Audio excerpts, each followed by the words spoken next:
क्या fees and brokerages होते हैं स्टॉक मार्केट में एंड किस तरीके से वो एक ट्रेडर के लिए इम्पोर्टेंट है, advantages and disadvantages of stock market. Hey guys, this is Yash Gupta and welcome back to my YouTube channel. So आज की वीडियो में we are doing a podcast and हमारे साथ दो एक्सपर्ट्स बैठे हैं, Wadhwa ji and Dhananjay. So Deepak sir is an expert in stock market and Dhananjay is an expert in forex and commodity markets. So आज की वीडियो में हम कुछ questions लेंगे जो कि आपको explain करेंगे कि कहीं ना कहीं क्या चीज़ें different हैं in stock market, in forex, in commodity market and in crypto market. So इस वीडियो से then you can derive that if you are starting your trading career तो आप कौन सी market से start कर सकते हो and क्या इन market में basic differences हैं। And to start with sir, सबसे पहला क्वेश्चन ये है कि what are the advantages and disadvantages of stock market. देखिए, जो भी आज हम बात करेंगे वो स्टॉक मार्केट का in comparison to forex and crypto करेंगे, ठीक है। यस। तो मैं अपनी ऑडियंस को बता दूं कि जो भी हम यहाँ पे डिस्कशन करेंगे वो विजविस टू फॉरेक्स मार्केट होगी या विजविस टू क्रिप्टो मार्केट होगी। यस। देखिए, सबसे पहली तो क्या है कि जो अपन ये काम कर सकते हैं, मतलब स्टॉक मार्केट में we can start with a very low capital also. Yes. Low capital का जब मैं बात करता हूँ तो 5,000, 2,000, 3,000 से भी हम शुरू कर सकते हैं। और इसका जो प्रोसेस ऑन बोर्ड है वो भी बहुत आसान है। आप किसी भी इंडियन ब्रोकर को पकड़िए, उनके यहाँ केवाईसी कराइए यस। और आप अपना अकाउंट खोलिए और उसके बाद आप अपना ट्रेडिंग करिए, इन्वेस्टिंग करिए, जो भी आपको करना है वो कर सकते हैं। और process is also very easy. सबसे बड़ी बात है कि जो भी चीज़ है वो एक डिफाइंड वे में है, मतलब कोई इसमें धोखाधड़ी नहीं है। जी। इंडियन मार्केट जो है बहुत गवर्नड, बहुत कंट्रोल्ड रेगुलेटेड। और रेगुलेटेड मार्केट है। यस। तो ये एक एडवांटेज है। डिसएडवांटेज यही है कि लोगों को क्योंकि ज्ञान नहीं होता तो लॉस हो जाता है, वही एक डिसएडवांटेज है। वो तो सारे मार्केट में है। अदरवाइज रेगुलेटरी टर्म्स में, पैसे की आवागमन में, डिपॉजिट, विड्रॉल, केवाईसी, इतनी रेगुलेटेड मार्केट है, मतलब हर तरीके से कोई प्रॉब्लम नहीं है। जी। वेरेज जो मैं सुनता आ रहा हूँ और मार्केट्स में थोड़ा सा प्रॉब्लम है। बाकी तो धनंजय जी बताएंगे। ओके। तो अगर हम स्टार्ट करें फॉरेक्स से, तो एडवांटेजेस का हम ऐसे बोल सकते हैं कि क्योंकि जो कि इंडियन मार्केट या और भी कोई मार्केट है उसमें से हाईली ट्रेडेड या हाईली वोलेटाइल मार्केट हम फॉरेक्स को कहते हैं, जिसमें दिन में ऑलमोस्ट या ऑलमोस्ट दिन में वी कैन से $6 ट्रिलियन की ट्रेडिंग हो जाती है इसमें। एंड रही बात अगर हम कैपिटल की भी बात करें तो उससे पहले हम थोड़ा लीवरेज के बारे में बात करें, जो कि लीवरेज जो है वो फॉरेक्स मार्केट में बहुत ही ज़्यादा मिलता है, विच starts from 1:100 and few of them provide almost 1:1000 and कुछ ऐसे भी ब्रोकर्स हैं जो 1:अनलिमिटेड भी दे देते हैं। और फिर अगर बात करें कैपिटल की, तो जैसे कि इंडियन मार्केट में हमने सुना है, जैसे आपने कहा कि 4000 से भी हम स्टार्ट कर सकते हैं, तो फॉरेक्स में ये कैपेबिलिटी है कि इसमें ऑलमोस्ट 1000-2000 से भी स्टार्ट कर सकते हैं। एंड नॉट टू इवन कि आपको खुद के भी आपके पैसे इतने इन्वेस्ट नहीं करने पड़ते। There are many other platforms like funded accounts. So ये काफ़ी एडवांटेज है कि आपको खुद के पैसे इन्वेस्ट किए भी ना, हम इसमें ज़्यादा प्रॉफिट भी कर सकते हैं एंड हम ट्रेडिंग भी कर सकते हैं। Same in forex, same in gold. या 7.7 गोल्ड। एंड गोल्ड की यही बात अच्छी है कि वोलेटाइल तो बहुत है and with in short time आपको प्रॉफिट मिल जाता है। एंड एक और अच्छी बात ये फॉरेक्स की कि ये 24 आवर्स शुरू होता है and 5 days in a week, जो कि 5 डेज इन अ वीक हमारा बाकी मार्केट भी होते ही है, लेकिन इसमें ये एक अच्छा है कि इसमें आपको कोई टाइम लिमिट नहीं है। राउंड द क्लॉक है। या टाइम लिमिट कोई नहीं है आपको। आप मतलब सुबह को अगर लॉस हो तो भी हमारे पास और भी स्टेशन है, जैसे कि लंदन, न्यूयॉर्क स्टेशन होते हैं, तो आए के सेशन में और भी प्रॉफिट हो ही जाता है। तो end of the day most of the time ऐसे होता है कि हम सुकून की नींद सोते हैं कि प्रॉफिट में ही सोते हैं हम लोग। लेकिन अगर टाइम बहुत है ना इनके पास ट्रेडिंग करने का। हाँ, तो वो है कि टाइम बहुत होता है, तो इसलिए ऐसे कि मतलब समझो सुबह को कोई लॉस भी हुआ तो भी टेंशन नहीं है कि अब दिन के दिन आज ही कवर करना है। देखिए, इसमें एक और भी चीज़ है ना कि अगर आप मान लीजिए आपको ऐसा लगता है कि ये एक एडवांटेज है, मुझे लगता है कि मैं सुबह 9:15 बजे स्क्रीन के आगे बैठा और 3:30 बजे तक मैं फ्री हो गया। उसके बाद मेरी पर्सनल लाइफ, मेरी फैमिली लाइफ, मेरे बच्चों का टाइम, सब कुछ जो भी है वो मेरा अपना है। फॉरेक्स में क्या है कि आप हर वक्त जो है स्क्रीन के आगे ही हैं। अगर आपके सुबह 2 ट्रेड लॉस में चले गए तो भी आपको एडिक्शन है कि मुझे भाई वो पूरा दिन लॉस से ट्रेड निकलना करना। है। और कहीं प्रॉफिट में चले गए तो आप सोचते हैं मेरा तो दिन अच्छा है, चलो क्यों ना एक दाव और खेल लिया जाए। तो दिस इज एडवांटेज डिसएडवांटेज दोनों है, लेकिन मुझे लगता है कि मैं 6-7 7.5 8 घंटे काम करके अगर एक अच्छा यील्ड निकाल सकता हूँ right. With a peace of mind, तो वो मेरे लिए थोड़ा सा, मुझे मतलब मेरी पर्सनल थिंकिंग ऐसी है कि वो मेरे लिए बेटर है। हम्म, अब इसमें कैसा है कि जो नया होता है तो वो ऑलमोस्ट 24 आवर्स सीखते बैठता है, तो वो हर बार जैसे आपने कहा वैसे ही सुबह प्रॉफिट हुआ तो भी वो शाम को प्रॉफिट करेगा, अगर सुबह लॉस हो तो भी वो शाम को प्रॉफिट के लिए करते रहेगा। लेकिन जब स्किल्ड हो जाते हैं, जब डिसिप्लिन आ जाता है, तो हम सेशन वाइज ट्रेड करने वाले भी लोग होते हैं जो कि सिर्फ लंदन भी करेंगे। जैसे कि आप कहते हो कि अगर कुछ लोग ऐसे होंगे जिन्हें दिन भर ट्रेडिंग करना नहीं है, एंड इसमें जब स्किल और डिसिप्लिन बन जाते हैं तो वो लॉस भी एक्सेप्ट कर ही लेते हैं हम लोग कि चलो आज लॉस हुआ। मतलब ये चीज़ एक ऐसी चीज़ है जो कि डिपेंड करती है पर्सन टू पर्सन।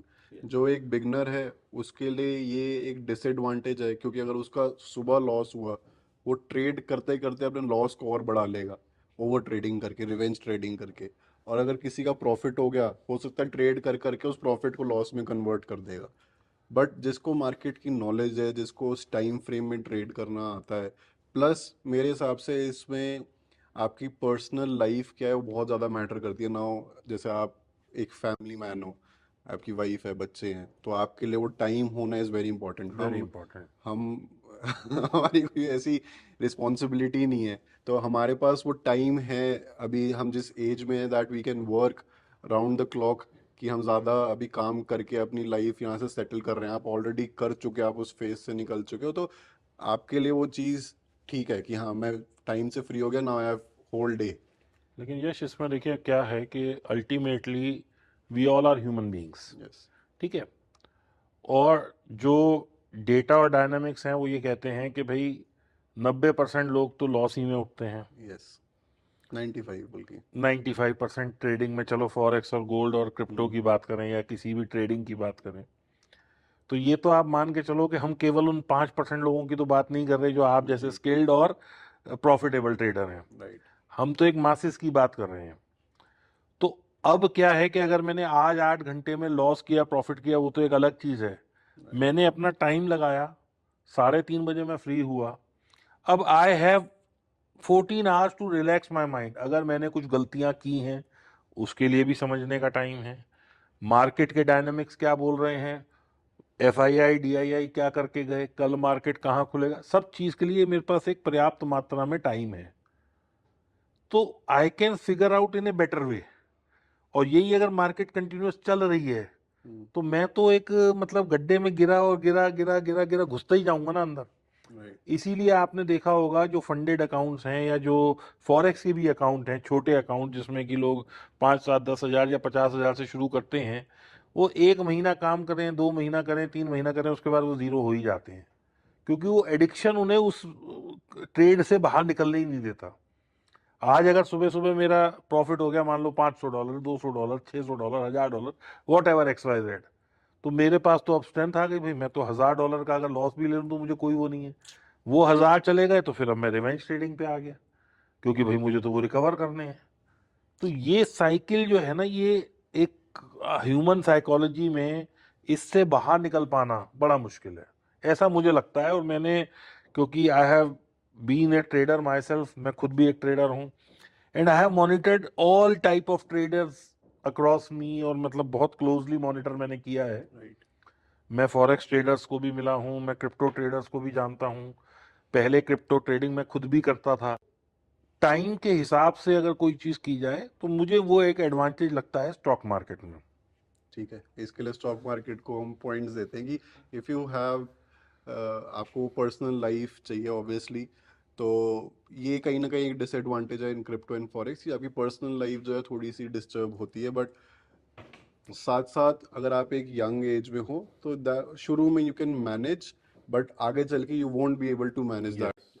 और मैं ये भी कहना चाहूँगा कि मतलब एक टाइम बाउंड ना होना भी एक तरीके से अच्छा है, कि ऐसे नहीं कि हमें सुबह सुबह ट्रेड करना ही है।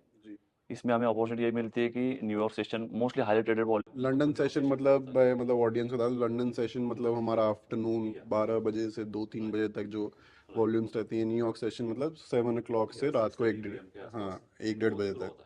मोस्टली क्या होता है कि रिलैक्स टाइम होता है, जैसे कि अब मोस्टली करेंसी ट्रेडर्स या गोल्ड ट्रेडर जो भी होते हैं, वो लोग ऐसे होते हैं, मतलब सुबह आराम से उठते हैं, मतलब ज़्यादा उन्हें सुबह सुबह ये ज़रूरत नहीं है कि 9 to 3 इतना करना ही है, अगर नहीं मिला तो ट्रेड नहीं, ऐसे कुछ नहीं।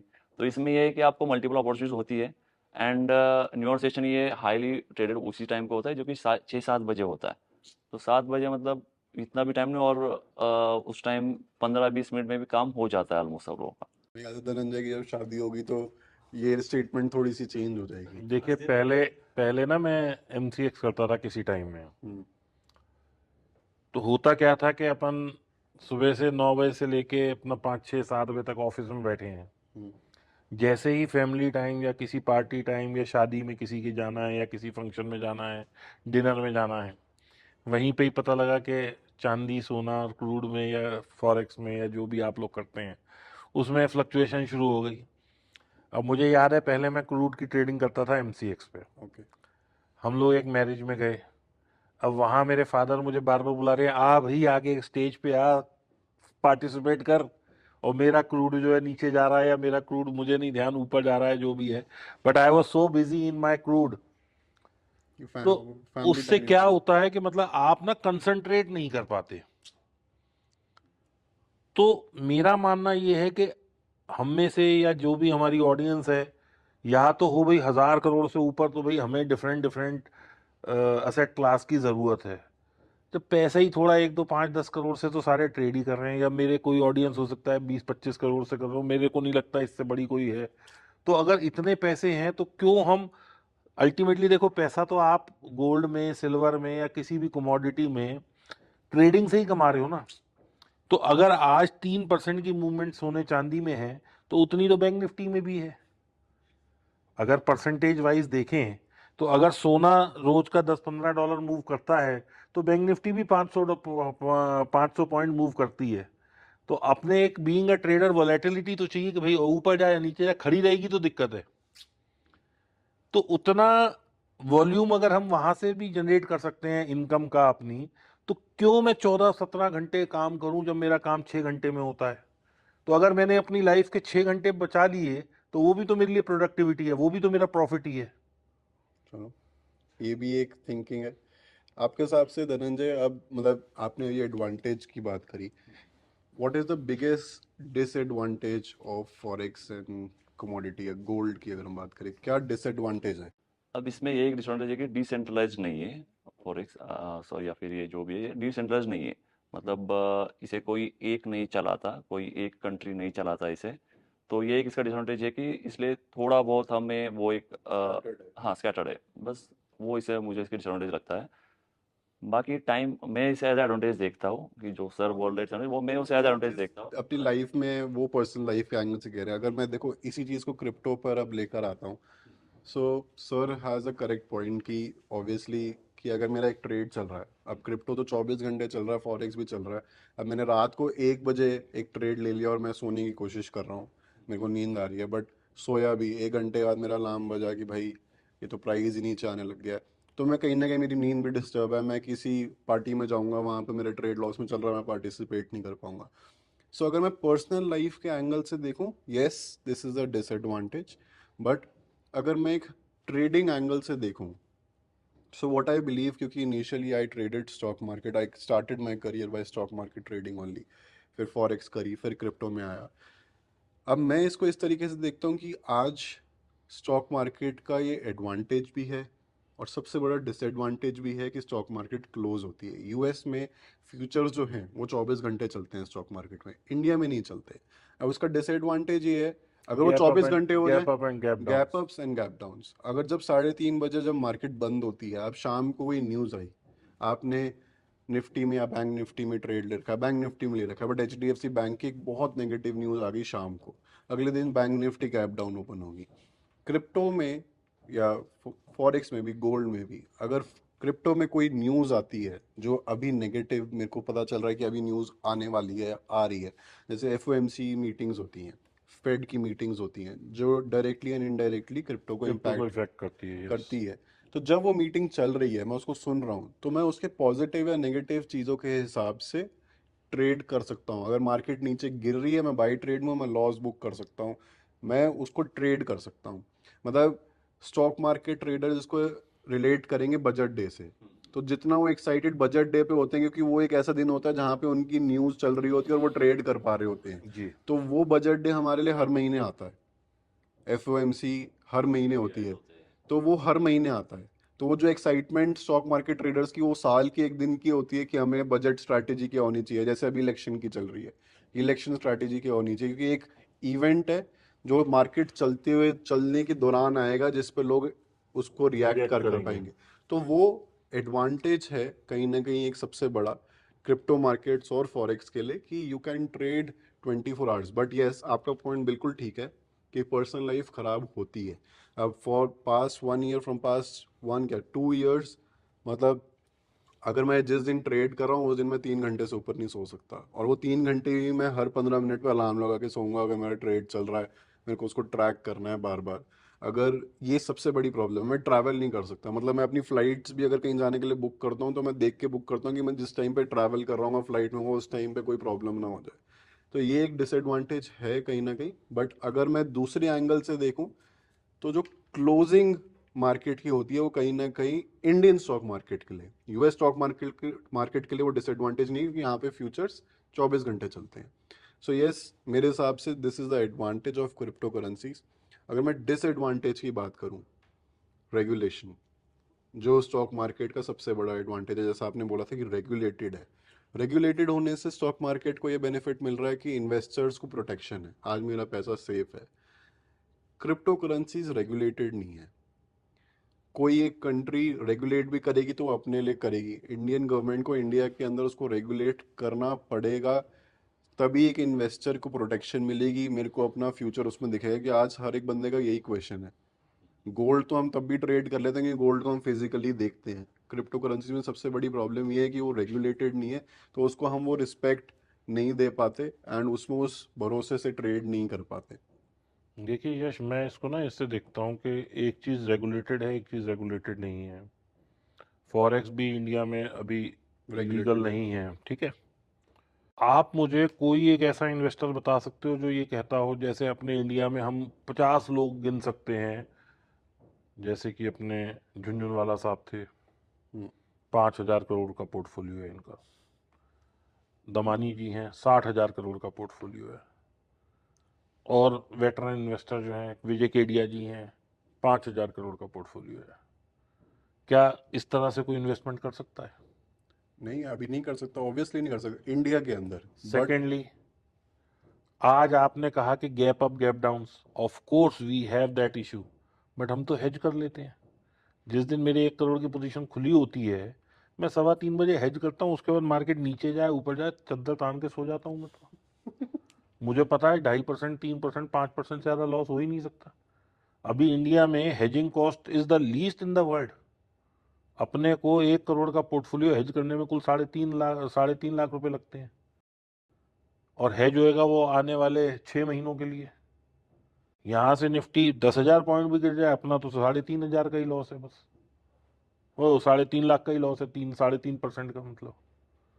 तो इस तरह के जो प्रोडक्ट्स हैं, they are made to make investor, मतलब इन्वेस्टर प्रोटेक्शन है एक तरह से। ठीक है, तो ये चीज ना फॉरेक्स में है, ना ये क्रिप्टो में है। फॉरेक्स में क्रिप्टो में मेरे को अच्छी तरह से ध्यान है, मैंने एक बार देखा था, इथेरियम 3,200 से गिरता गिरता एक ही दिन में 1,200 आया, और एक ही दिन में वो दोबारा 2,200 पे जाके खड़ा हो गया। आप कैंडल देख लेना, एक दिन ऐसी कैंडल बनी है। नहीं, 100% हुआ होगा, बट फिर एक आईसीपी करके वो था कॉइन, इंटरनेट प्रोटोकॉल, आईपीसी या आईसीपी क्या है, आईसीपी आईसीपी। $600 का खुला, बंद होते होते कुल एक ही 24 घंटे में $1.5 का आ गया। कितनी लोगों की वेल्थ रोज इरोड हो गई। 100%। देखो, वो ऐसे एग्जाम्पल्स हर मार्केट के हैं, बट ये एग्जाम्पल फॉरेक्स और गोल्ड में कभी नहीं हो सकते। फॉरेक्स और गोल्ड में मैं मैं ये मानता हूं, क्योंकि उसको साथ में कंट्रीज की करेंसी जुड़ी हुई है। अब यूरो यूएसडी का पेयर कभी भी जीरो तो नहीं हो सकता, ठीक है ना। इंडियन रुपी विज $2 का भी जीरो नहीं हो सकती, क्योंकि या तो हम बर्बाद होंगे या यूएस बर्बाद होगा, तो ही हो सकता है ये काम। लेकिन क्रूड देखो, कोविड टाइम में नेगेटिव चला गया था, अब हम वैसे तो कहते हैं कि कमोडिटी है, कभी नेगेटिव जा ही नहीं सकती। क्रूड कैसे चला गया? क्रूड गया था ना नेगेटिव, आपको पता है ना ये बात। उस फिर टाइम पे क्रूड की स्टोरेज कॉस्ट उसकी एक्चुअल कॉस्ट एक्चुअल से कॉस्ट से ज्यादा हो ज्यादा गई। हो रही थी। और सेकेंडली, मैंने कमोडिटीज के भाव में एक एक साल में बहुत बड़ा वेरिएशंस भी देखा है। क्रिप्टो की कॉस्टिंग में बड़े बड़े वेरिएशंस भी देखे हैं। 100% 200% तक के भी फॉल और बढ़ते हुए देखा है। तो एटलीस्ट अगर हम रेगुलेटेड मार्केट में काम करते हैं तो इस तरह की कोई प्रॉब्लम नहीं आती। आज अगर यहाँ कोई स्टॉक कोई मैनिपुलेट भी कर रहा है, मुझे नहीं पता मैनिपुलेशन होता है या नहीं होता, लेकिन अगर कोई मैनिपुलेट कर रहा है और कोई स्टॉक एकदम से 20% बढ़ता है, तो वो 2 या 3 20% के सर्किट के बाद गवर्नमेंट सेबी कहती है नहीं भैया अब ये 10% चल सकता है। 10% के बाद वो 5% आ जाता है, 5% के बाद वो 2.5% पे आ जाता है सर्किट। सर्किट पे। तो इसका मतलब क्या है, कोई उसे रेगुलेट करके वो मिसयूज नहीं कर सकता अपनी पावर का और पैसे की पावर का और स्टॉक का। रेगुलेटेड बॉडी है। तो ठीक है। इस तरह की चीजें हैं अपने मार्केट में और बहुत बढ़िया चल रही हैं। तो सर नेक्स्ट क्वेश्चन पे आते हैं, फीस एंड ब्रोकरेजेस। क्या फीस एंड ब्रोकरेजेस होते हैं स्टॉक मार्केट में, एंड किस तरीके से वो एक ट्रेडर के लिए इम्पोर्टेंट है? देखिए, जो ब्रोकरेज होती है वो बहुत इंपॉर्टेंट रोल प्ले करती है आपके प्रॉफिट्स में और आपके जो ट्रेडिंग है उसमें। अगर कोई बड़ा ट्रेडर है तो उसके लिए अभी ना बहुत सारे ब्रोकर्स ने बड़ी बड़ी फैसिलिटी दे दी है। ओके। जैसे कि अगर कोई पर लॉट के हिसाब से काम करता है इंडियन मार्केट में ऑप्शंस में, हम्म। तो 3 रुपए 4 रुपए तक भी उसे रेट मिल जाता है अगर अच्छा। उसके पास कैपिटल अच्छी है तो। ओके। 20 रुपए लॉट का तो जीरो था और ये नॉर्मल सारे रेट है, ब्रोकर्स का है ही हाँ। है। उसमें भी आप डिस्काउंट करवा लेते उसमें हो भी, अगर आप अच्छा यस। ट्रेडर हो तो। इसके अलावा हम्म। अगर आप के पास कैपिटल ठीक ठाक है तो जो फुल ब्रोकर हैं, फुल मतलब जो service full broker. Service broker हैं, उन लोगों के पास आप अपनी रिक्वायरमेंट दीजिए, they can give you a plan. नहीं तो अभी बहुत सारे ब्रोकर ऐसे भी आ गए हैं इंडिया में जो कि आपसे मतलब महीने का कुल 999 रुपये लेते हैं। कुछ ब्रोकर ऐसे भी हैं जो केवल साल में एक बार 99 रुपीज लेते हैं। कुछ ब्रोकर ऐसे हैं कि वो आपसे सिर्फ 2,000 रुपये ले लेते हैं, पूरे महीने कोई ब्रोकरेज नहीं लेते, सिर्फ टैक्सेस और गवर्नमेंट के जो लेवीज हैं वो लेते हैं। तो as far as brokerage is concern, India बहुत मैच्योर होता जा रहा है और ब्रोकरेजेस कम बहुत कम होते होते जा रहे हैं। और मैं ये देख रहा हूँ कि ये विद द टाइम कम होते ही जा रहे हैं, क्योंकि अगर कोई नया ब्रोकर आता है तो वो और कॉम्पिटिटिव रेट्स लाता है। ओके। फिर कोई नया आता है वो और कॉम्पिटिटिव लाता है। अभी मैं नाम नहीं लेना चाहूंगा, लेकिन there was a broker who came across. तो उनका ये है कि बस आप एक बार 1,000 रुपये दे दीजिए, लाइफ टाइम आपको कोई ब्रोकरेज नहीं लगेगी ओके। और उसमें आप अपना करते रहिए। एंड दैट ब्रोकरिंग मतलब brokerage house belongs to a very big group. ऐसा हल्का नहीं है कि मतलब कल को पैसे लेके भाग जाए। तो पैसे की सेफ्टी भी है। और प्लेटफॉर्म तो आजकल सबका देखिए मोर और लेस सेम है, क्योंकि हर आदमी आज जो है काफ़ी ब्रोकर्स XTS यूज़ कर रहे हैं, जो कि एक आउटसोर्स प्रोडक्ट है। सिम्फनी एक कंपनी है वो बनाती है, तो वो सब लोग वो यूज़ करते हैं। नहीं तो जो वो है, मैं नाम भूल रहा हूँ, एक और प्लेटफॉर्म है, सारे ब्रोकर वही देते हैं। तो तो मतलब ब्रोकरेजेस ऑल ओवर काफी ब्रोकरेजेस कम काफ़ी कम हो इम्प्रूव गई। हो गई है। मतलब ओवरऑल मैं कहूँगा आज से 10 साल 15 साल पहले जो ब्रोकरेजेस थी उससे तो अब 1/4 1/3 मतलब और भी कम हो गई हैं। तो सर आप तो जैसे 15 साल आपको अप्रोक्सीमेटली हो जी। गए हैं अब इस करियर में, तो आपने आज तक किसी एक महीने में सबसे ज़्यादा ब्रोकरेज कितनी भरी होगी? देखिए जी, पहले तो मुझे ध्यान है जब मैं ऑप्शंस में काम करता था तो 135 रुपये एक लॉट खरीदने के, 135 रुपये एक लॉट बेचने के देता था मैं। अच्छा। ये बात कर रहा हूँ मैं आपसे 95 या 2000 के आसपास की। तो तब तो हम थे ही नहीं, मतलब ठीक है। आपको तो आप तो फिर 25 साल पुरानी हाँ, बात है। 25 साल पुरानी बात पे आ गया मैं। लेकिन आज अगर मैं उसके हिसाब से देखूं हाँ। तो 5 रुपये ब्रोकरेज तो कुछ भी नहीं रह गई। हाँ, उस टाइम में तो 135 आज के मेरे ख्याल से बस। 1300 1400 रुपए के यस। बराबर हो गए। तो मतलब हम ऑलमोस्ट जीरो ब्रोकरेज या जीरो, मतलब अपनी जो ट्रेडिंग वॉल्यूम है उस हिसाब से अगर हम ब्रोकरेज कैलकुलेट करें तो बहुत कम पे आ चुके हैं। ओके। सो धनंजय, सेम क्वेश्चन कि फॉरेक्स में एंड कमोडिटीज, मतलब कमोडिटीज जब मैं कह रहा हूँ तो मैं सिर्फ गोल्ड की बात कर रहा हूँ, तो फॉरेक्स एंड गोल्ड में क्या ब्रोकरेजेस हैं, क्या फीसेस हैं जो ब्रोकरेजेस से हट कर है, एंड वो किस तरीके से इम्पैक्ट करती है एक ट्रेड को या एक ट्रेडर को? ओके, तो इसमें एक्चुअली ब्रोकरेज ऐसे नहीं होते, इसमें दो टाइप होते हैं। इसे हम इसे कमीशन कहते हैं और स्वैप चार्जेस होते हैं। तो स्वैप चार्जेस यूजुअली तब होते हैं जब हम पोजीशन होल्ड करते हैं, एंड इन या overnight. And in terms of gold ये होता है कि स्वैप चार्जेस आपके लिए बेनिफिट भी हो सकता है। कैसे? If you are in a sell position तो आपको स्वैप चार्जेस आपको मिल जाते हैं। हाँ, एंड अगर आप बाय पोजीशन में हो, तो आपके वो स्वैप पोजीशन कट हो जाते हैं। एंड ये पर ब्रोकर टू ब्रोकर वैरी होते रहता है। एंड ये सिर्फ ओवरनाइट चल, इट डिपेंड्स। अगर आप ओवरनाइट मतलब जो 2:30 एक क्लोजिंग टाइम होता है इंडिया के हिसाब से, एंड 3:30 वापस ओपन हो जाता है 1 घंटे, उसमें ये स्वैप हम पे करते हैं, ठीक है? मिडनाइट को होता है, यानी कि इंडियन टाइम के हिसाब से मिडनाइट पे ये स्वैप चार्ज हो जाता है। नंबर ऑफ नाइट्स कैलकुलेट किए जाते हैं, उस हिसाब से स्वैप चार्ज आपको चार्ज किए जाते हैं। एंड अगर आप कमीशन की बात करें तो also there are commission less accounts. एक उसमें जीरो भी होते हैं और कुछ में $3 to $4 पर लॉट ऐसे इसमें होते हैं। सो मतलब ओवरऑल कमोडिटीज और फॉरेक्स में भी बहुत 3 से 4 डॉलर जो आपने कहा वो मेरे ख्याल से वो होता है not spread, spread. Not spread, Not spread. It is commission. Commission. या फ्यू अकाउंट्स तो प्रोवाइड। एक अलग ही चीज होगी, वो ब्रोकर टू ब्रोकर वॉल्यूम पे डिपेंड करता है कि आप कि अगर कोई ऐसे ब्रोकर पे इफ यू आर ट्रेडिंग जिसकी वॉल्यूम्स कम है, इफ आई एम राइट, तो वो उनके स्प्रेड्स बड़े होते हैं। जैसे फॉर एग्जांपल गोल्ड चल रहा है 2300 पे, यू वांट टू बाय, आपको मिल रहा है 2304 पे या 2 पे, मतलब ये तो बहुत ही बड़ा हो गया, मतलब 2300.5, मतलब बहुत बड़ा स्प्रेड आपको मिल रहा है। मैं अपने ऑडियंस को बता देता हूँ थोड़ा सा आसानी के लिए कि अगर गोल्ड 100 डॉलर चल रहा है, हम एक एग्जांपल के तौर पे कर रहे हैं, जैसे अभी गोल्ड 2400 डॉलर चल रहा है, तो जो बायर होगा वो 2400 डॉलर का होगा और जो सेलर होगा वो 2401 डॉलर का होगा। तो ये जो 1 डॉलर का बीच में फर्क है इसको स्प्रेड बोलते हैं। जैसे अपने इंडियन मार्केट में भी होता है कि 450 की कोई चीज चल रही है, तो 450 का बायर है तो 452 रुपए का सेलर है, तो बीच का 2 रुपए जो है वो स्प्रेड है। ऐसे ही जो फॉरेक्स मार्केट या गोल्ड या कमोडिटी मार्केट में जो बाहर होता है स्प्रेड, तो कुछ ब्रोकर ऐसे होते हैं जो आपको आपकी चीज जो है वो स्प्रेड में आपसे ज्यादा पैसा ले लेते हैं और ब्रोकरेज या कमीशन नहीं होती है। यानी कि अगर आपने गोल्ड का एक लॉट लिया तो हो सकता है कि आपका जो ट्रेड है वो $2000 लॉस से ही शुरू हो। तो दिस इज कॉल्ड स्प्रेड। मतलब अगर आपने बड़ी क्वांटिटी ले ली तो इतना बड़ा लॉस नहीं होता, मतलब। और कुछ ऐसे होते हैं कि आपको जीरो स्प्रेड भी देते हैं, तो उनके कमीशन तब बढ़ जाते हैं। लाइक पर लॉट इट विल बी $5 और $6 ऐसे। क्रिप्टो में ये एक डिसएडवांटेज है बहुत बड़ा। अगर मैं एक बिटकॉइन ट्रेड करता हूँ फॉर एग्जांपल, तो इस टाइम पे बिटकॉइन ट्रेड कर रहा है eight $70,000। $70,000।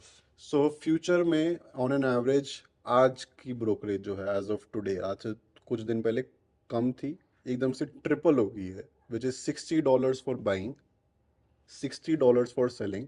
This is your trading fees. तो क्रिप्टो में दो तरीके की फीसेस लगती है, trading fees and funding fees.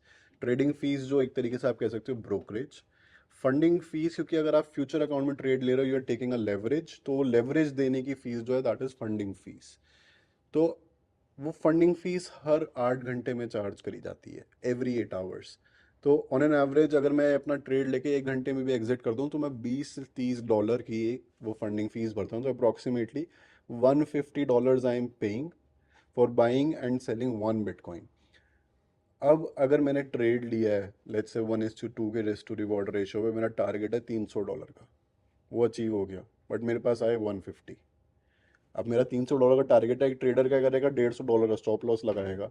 अगर उसका स्टॉप लॉस हिट हो गया तो 150 का तो स्टॉप लॉस गया, 150 फीस चली गई। 150 तो चले। मतलब अगर उसने 1:2 पे ट्रेड भी लिया है, तो ये उल्टा हो गया, प्रॉफिट आ रहा है 150, जा रहा है 300।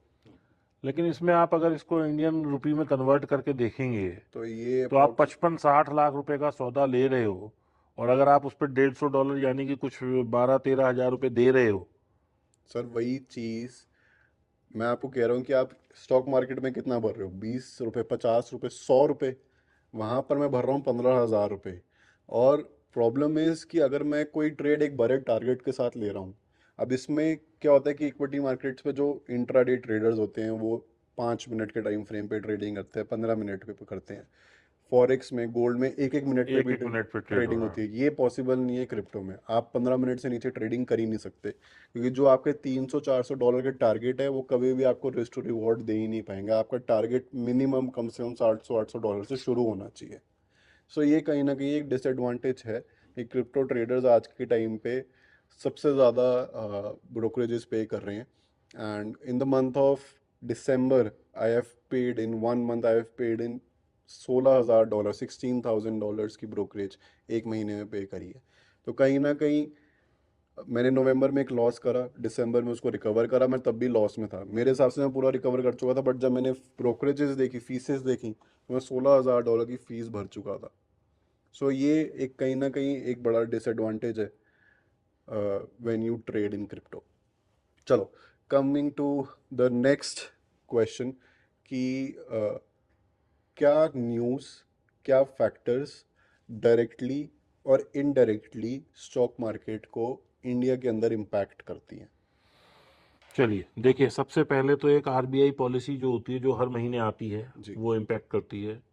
फिर क्वार्टरली आरबीआई पॉलिसी होती है, जो थोड़ा सा ज़्यादा इम्पैक्ट करती है, जिसमें कि रेट, वो जो rate, monetary rate policy, rate monetary policy, repo जिसमें कि रेट्स। रेपो रेट डिसाइड होते हैं, यानी ब्याज दर क्या रहने वाली है उस जी। पे वो होता है।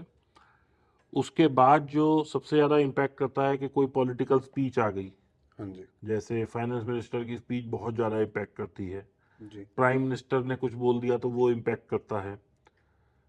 इसके बाद इकोनॉमिक कैलेंडर जो यूएस का है, वो भी कहीं ना कहीं, जैसे एफओएमसी की मीटिंग है, अगर वहाँ डाउ गिरेगा तो यहाँ हम भी गिर जाएंगे।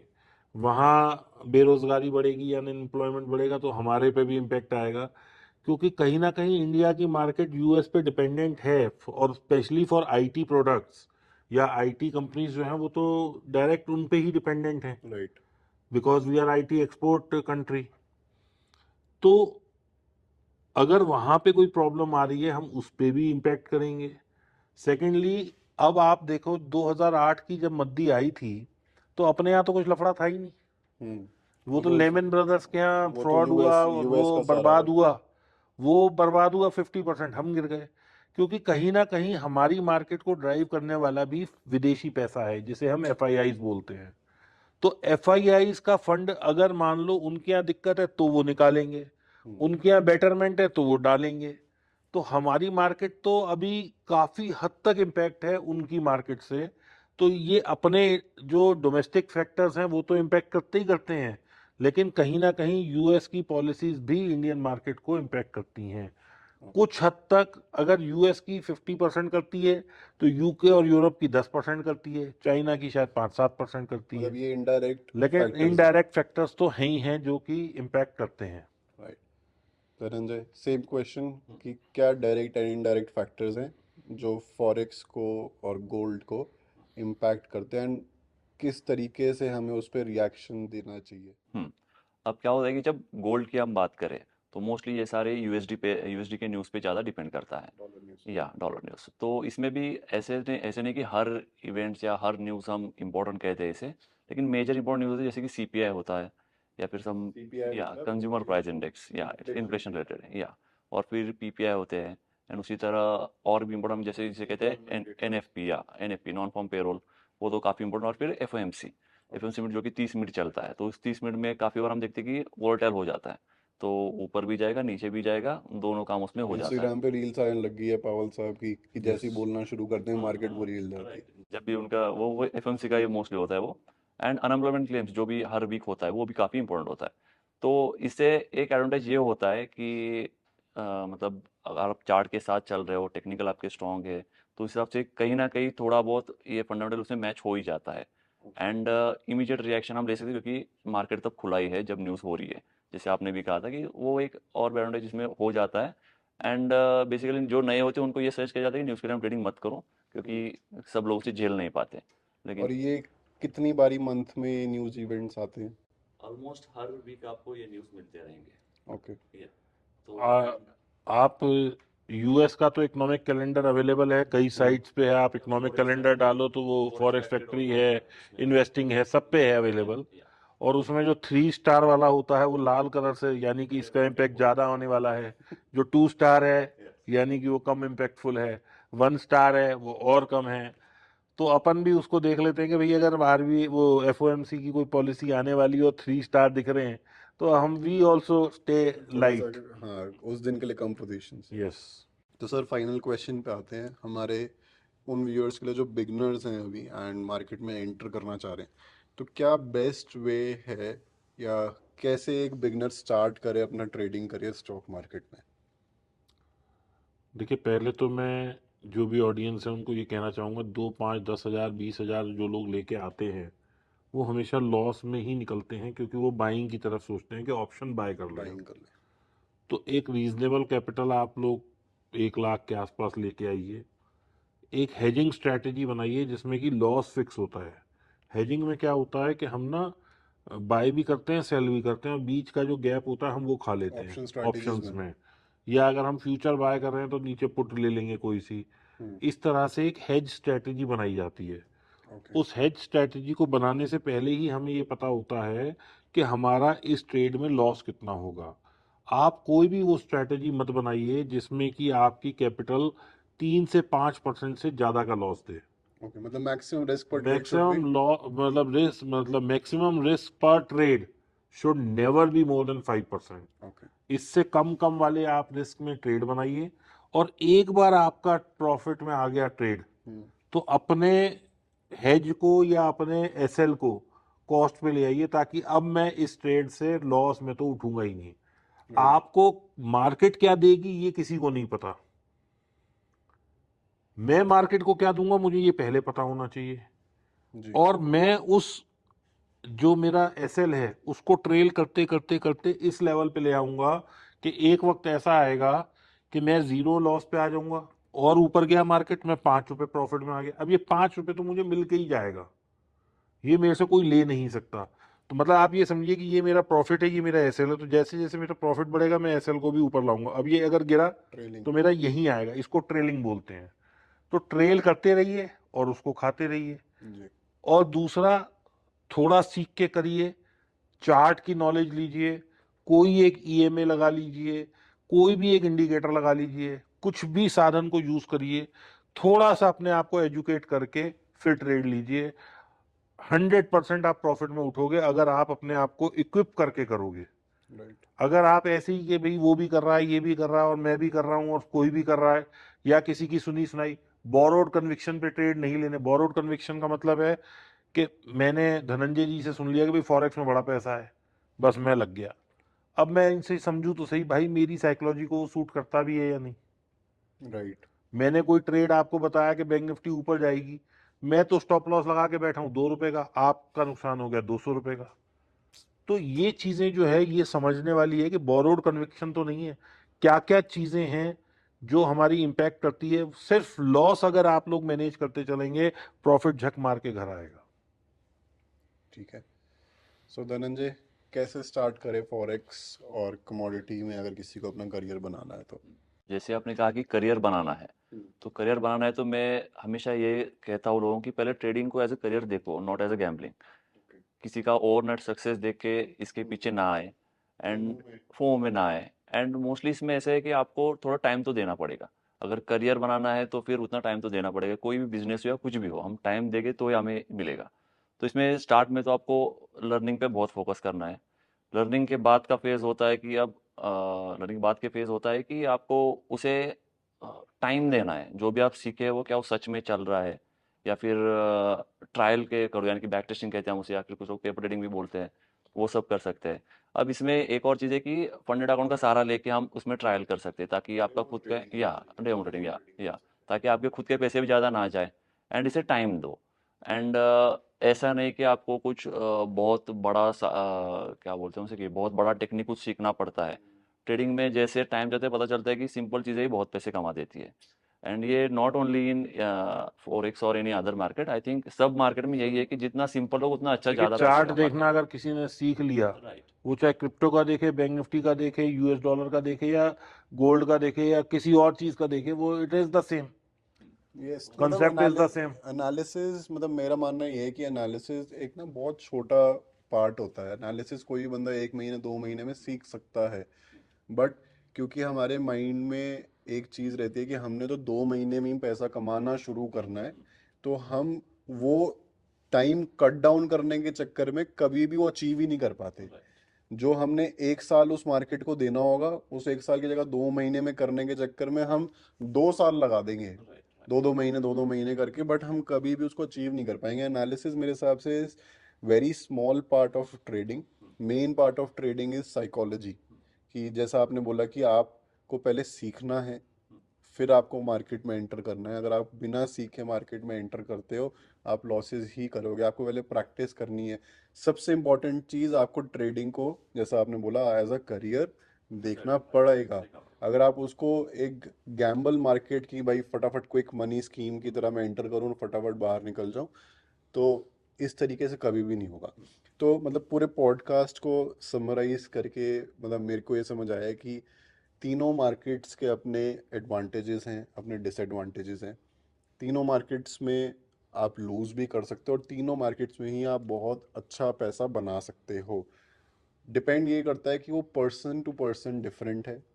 हर किसी के जो गोल्स हैं, पर्सनल लाइफ है, रिस्पॉन्सिबिलिटीज़ हैं, उसके हिसाब से वो चीज़ें चेंज होती रहती हैं, एंड उसी के अकॉर्डिंगली किसी के कंफर्ट लेवल के हिसाब से वो अपनी मार्केट डिसाइड कर सकता है। पैसा हर जगह है, बस वो कमाना आना चाहिए। देखिए, जो छोटे इन्वेस्टर हैं या जो छोटे से मतलब जो नए नए लोग आ रहे हैं, एज में छोटे हैं, और जो पूंजी में छोटी कैपिटल से करना चाहते हैं, सिर्फ आपको मार्केट में थोड़ा सा फंडामेंटल और थोड़ा सा चार्ट, जो टेक्निकल जिसे बोलते हैं, वो आना चाहिए। वो किसी भी मार्केट का आप देखेंगे बढ़िया है। राइट। और चार्ट पैटर्न तो यश भाई, अगर आप ऊपर से क्रिप्टो की जगह बैंक निफ्टी लगा दें और बैंक निफ्टी की जगह गोल्ड लगा दें और गोल्ड की जगह वो लगा दें, तो चार्ट की कैंडल स्टिक्स में कोई फर्क नहीं है, चार्ट तो सेम ही है। मूवमेंट जो है दैट इज देयर। तो बस मैं यही कहूंगा भाई, सीख के करो, फॉरेक्स करो, क्रिप्टो करो, स्टॉक करो, जो मर्जी करो, पैसा कमाओ, मेन है पैसा कमाना चाहिए। और मेरी गुड विशेष है सबके साथ कि भाई खूब पैसा कमाइए, खूब बढ़िया बढ़िया करिए। Thank you sir, thank thank you you. For coming, and thank thank you you. For giving knowledge. चलिए, आई नमस्कार। होप कि सबको वीडियो पसंद आए, and if you have any questions do comment, and next videos भी ऐसे ही टॉपिक से जल्दी जल्दी आती रहेंगी।